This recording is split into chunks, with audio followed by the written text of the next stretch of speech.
enjoyed all the presentations. I love these data blitzes, and I always learn a lot. When I was going through the slides, everybody sent them to me beforehand. I thought, this is such cool work, and I feel honored to have the opportunity to hear about everybody's work and try and synthesize for you. We heard 5 different talks during this DataBlitz session. Firstly, Dr. Goldstein talked about adolescent bipolar disorder. We also heard about some constructs regarding depression in adolescents by Dr. Hastings. We learned about emotion regulation from Dr. McLaughlin. And Dr. Singh talked about the IDUC approach, examining the effects of early life stress. And then we heard about empathy as being a potential risk factor. Very interesting work by Dr. Tone. It was really fascinating for me to think about all of these talks collectively because we have a diversity across mood disorders. We've got a mood spectrum and varying levels and degrees of genetic underpinning, psychological aspects, and environmental contribution. And in addition, I would say developmental aspects of presentations. All of these things are critically important. And Dr. Hastings, I thank you. I borrowed this from your slide deck.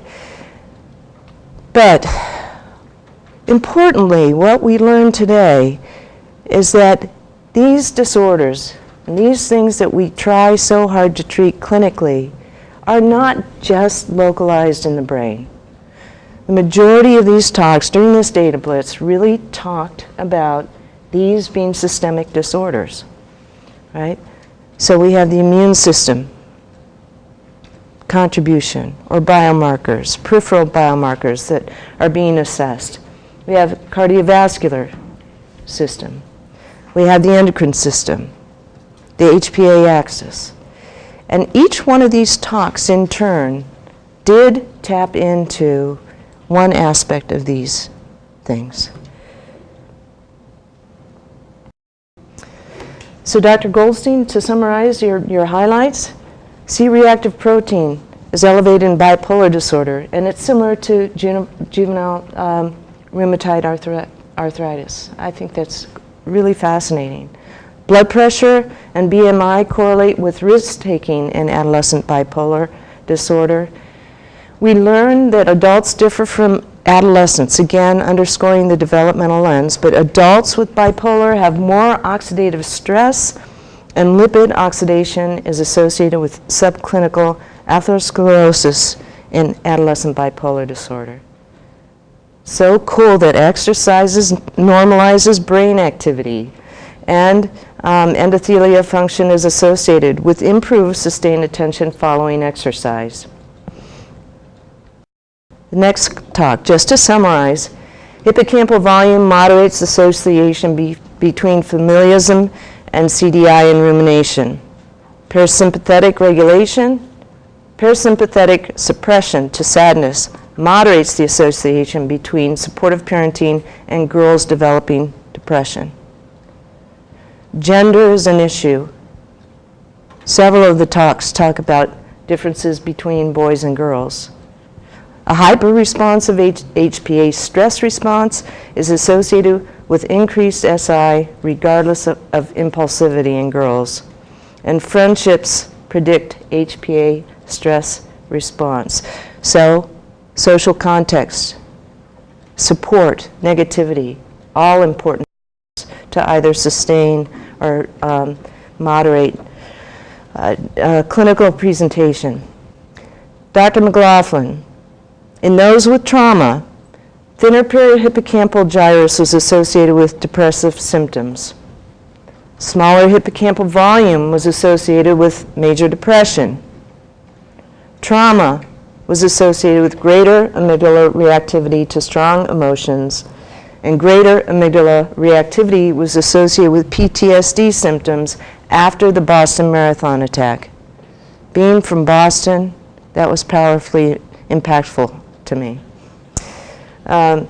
Greater activation in precuneus and other brain areas occurred during engagement in strategies to reduce negative emotion. Dr. Singh is looking at early life stress and how that impacts on neurodevelopment. Looking at prepubertal children with the idea of bringing them back after they've been pubertal and assessing how they're doing. She found predominantly gender differences, again, the developmental lens and gender differences. There were numerous gender differences that she outlined. Females did more of certain things and males did more of certain things, but I did think it was quite interesting ultimately as a clinician that the girls who had high levels of early stress had higher depression and anxiety, but the boys had lower rates. She also found higher cortisol awakening response amongst these youth. And Dr. Tone, this empathy work is very interesting as a risk factor. Literature supports the fact that accuracy at reading peers' anger predicts distress at perceived hostility in ambiguous interactions.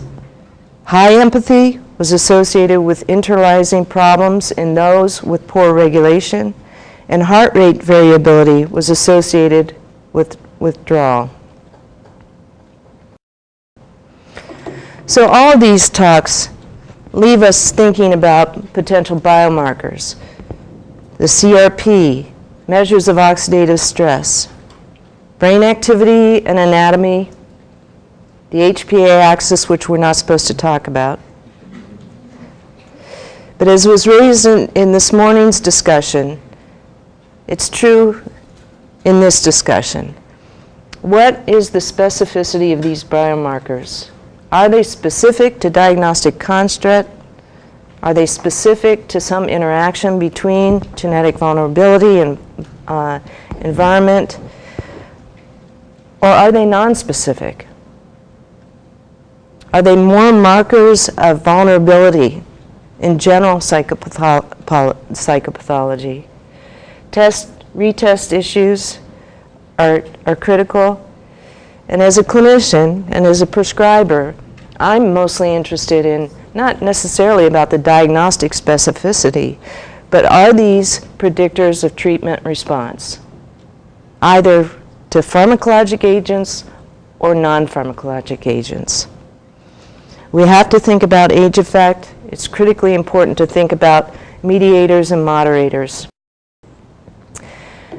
Now, across the talks this afternoon, we learned about the importance over and over again of environmental exposures and familiarity, social context in Dr. Hastings' talk, trauma in Dr. McLaughlin's talk, early life stress in Dr. Singh's talk, and familiarity in Dr. Tone's talk.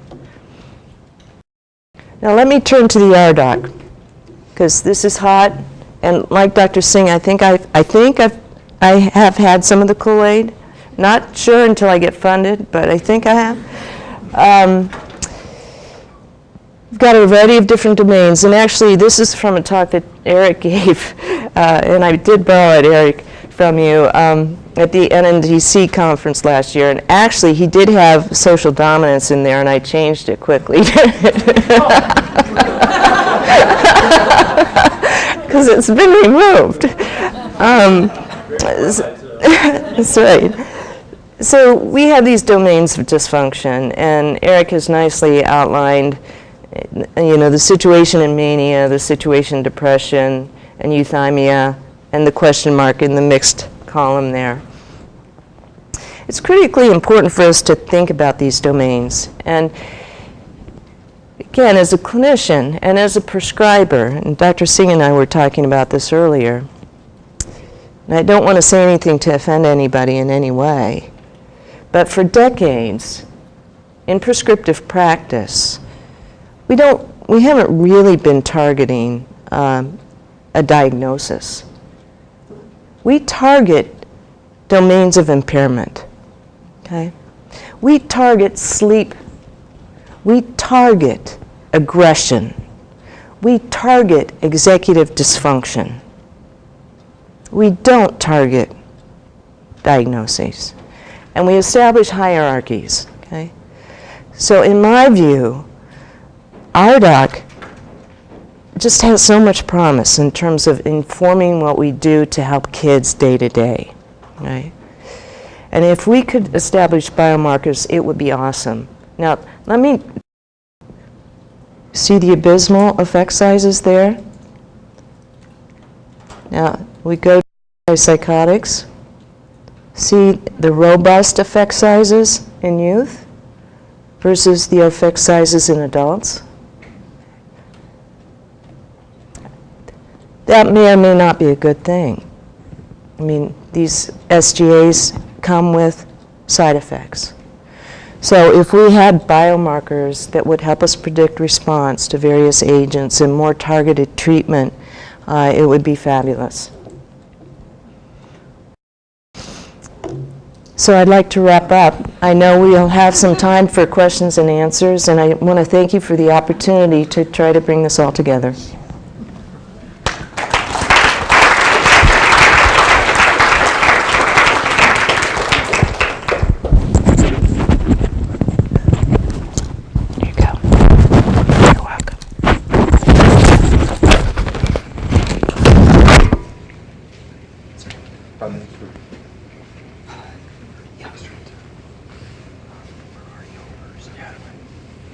So 5 minutes for general discussion, and then we'll